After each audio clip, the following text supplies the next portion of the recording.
اعوذ باللہ من الشیطان الرجیم بسم اللہ الرحمن الرحیم۔ اللہ کے نام سے شروع جو بڑا مہربان نہایت رحم کرنے والا ہے۔ مون وظائف چینل کی جانب سے تمام ناظرین کو السلام علیکم ورحمۃ اللہ وبرکاتہ۔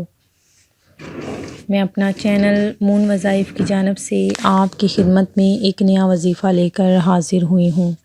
سب سے پہلے ہمارا چینل مون وظائف کو سبسکرائب کر لیں اور بیل آئیکن کا بٹن بھی پریس کر لیں تاکہ ہر نئی آنے والی ویڈیو سب سے پہلے آپ تک پہنچ جائے۔ حضرت ام سلمہ رضی اللہ تعالیٰ عنہ بیان فرماتی ہیں کہ ایک دفعہ حضور نبی کریم صلی اللہ علیہ وسلم ایک صحرا میں سے گزر رہے تھے۔ کسی ندا دینے والے نے آپ صلی اللہ علیہ وسلم کو یا رسول اللہ کہہ کر پکارا۔ آپ صلی اللہ علیہ وسلم آواز کی طرف متوجہ ہوئے لیکن آپ نے سامنے دیکھا تو کوئی نہ تھا۔ آپ نے دوبارہ غور سے دیکھا تو وہاں ایک ہرنی بندھی ہوئی تھی۔ اس نے عرض کیا یا رسول اللہ میرے نزدیک تشریف لائیے۔ آپ صلی اللہ علیہ وسلم اس کے قریب تشریف لے گئے اور اس سے پوچھا تمہاری کیا حاجت ہے؟ اس نے عرض کیا اس پہاڑ پر میرے دو چھوٹے چھوٹے نومولود بچے ہیں، بس آپ مجھے آزاد کر دیجئے کہ میں جا کر انہیں دودھ پلا سکوں، پھر میں واپس لوٹ آؤں گی۔ آپ صلی اللہ علیہ وسلم نے پوچھا کیا تم ایسا ہی کرو گی؟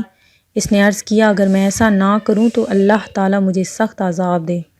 پس آپ صلی اللہ علیہ وسلم نے اسے آزاد کر دیا۔ وہ گئی، اس نے اپنے بچوں کو دودھ پلایا، وہ پھر واپس لوٹ آئی۔ آپ نے اسے دوبارہ باندھ دیا۔ پھر اچانک وہ عراوی جس نے اس ہرنی کو باندھ رکھا تھا ادھر آ گیا اور اس نے عرض کیا یا رسول اللہ میں آپ کی کوئی خدمت کر سکتا ہوں؟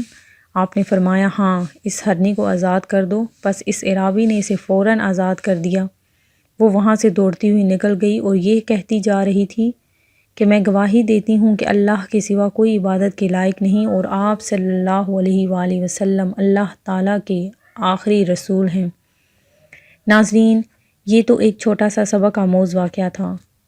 آپ صلی اللہ علیہ وسلم کے طفیل سے اگر کچھ بھی مانگا جائے تو وہ ایسی مبارک ہستی ہیں کہ ان کے طفیل سے کوئی بھی مانگی ہوئی چیز کبھی رد نہیں ہوتی۔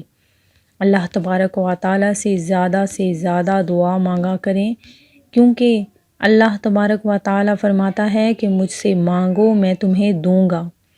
ناظرین، آپ ہمارے وظائف ہمارے وظیفے دیکھتے بھی ہیں اور شاید کرتے بھی ہوں گے، سنتے بھی ہیں، اس پر عمل کیا کریں، بہت ہی روحانی وظائف ہیں۔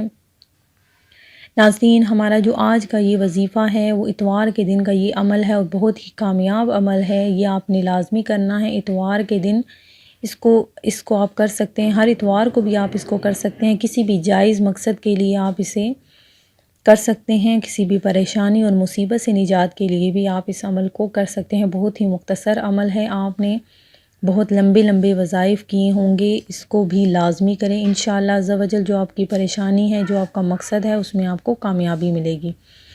ناظرین، ہم آپ کو اتوار کے دن کا عمل بتائیں گے، وہ کس طریقے سے آپ نے کرنا ہے کہ اور جو شخص اتوار کے دن یہ عمل کرے گا انشاءاللہ تعالیٰ وہ کامیاب رہے گا۔ اس عمل کو آپ کسی بھی جائز مقصد کے لیے کر سکتے ہیں، کسی بھی پریشانی اور مصیبت سے نجات کے لیے کر سکتے ہیں۔ اس عمل کو کرنے میں آپ کو زیادہ سے زیادہ صرف 5 سے 10 منٹ لگیں گے، لیکن اس کے فوائد بے شمار ہیں۔ اس کو آپ اپنی زندگی کا معمول بنا لیں، ہر اتوار کو یہ عمل کریں۔ خواتین مخصوص ایام میں عمل نہ کریں۔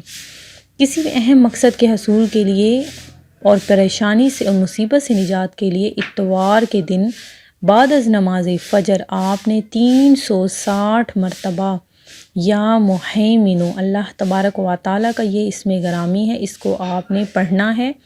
اول و آخر آپ نے 41 مرتبہ درود پاک پڑھنا ہے۔ انشاءاللہ عز و جل مقصد کے حصول میں کامیابی ہوگی۔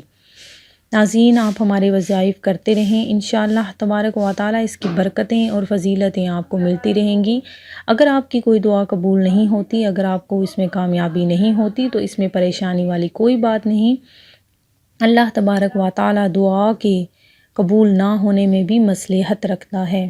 ہو سکتا ہے کہ وہ چیز آپ کے لیے اس وقت ٹھیک نہ ہو، بعد میں اس کا حل نکل آئے، تو آپ پریشان نہ ہوا کریں بلکہ اللہ تبارک و تعالیٰ سے زیادہ دعائیں مانگتے رہا کیجیے۔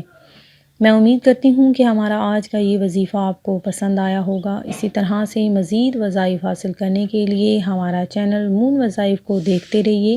سبسکرائب کرنا، لائک کرنا اور شیئر کرنا ہرگز نہ بھولیے گا۔ دعاؤں میں یاد رکھیے گا۔ اللہ حافظ۔